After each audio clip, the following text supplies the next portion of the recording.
Okay, here we are at Manchester's Anglican Cathedral, and we were told by our brother that there are some Masonic symbols here. So here's our little video diary, just doing our own investigation, and the first thing we saw was a black and white Masonic floor. Very interesting and very concerning.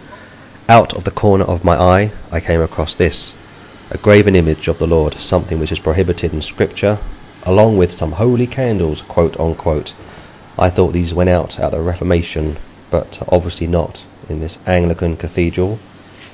Quite a few bottles of alcohol also caught my attention, and this was obviously some secular event, some concert which the cathedral was putting on later that day, no doubt.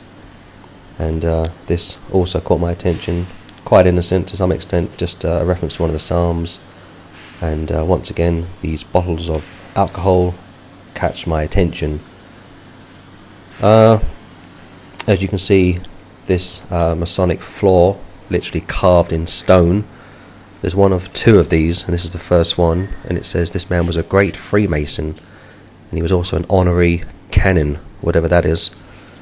The next one up was what probably caught the brother's eye when he came in, and it's pretty concerning to see that the Masons have pretty much infiltrated the Church of England. Once upon a time, the 39 Articles of Faith meant something, but that was many years ago. Now there is no discernment whatsoever in the Church of England, and to the best of my knowledge, at least 2 Archbishops of Canterbury have been Masons.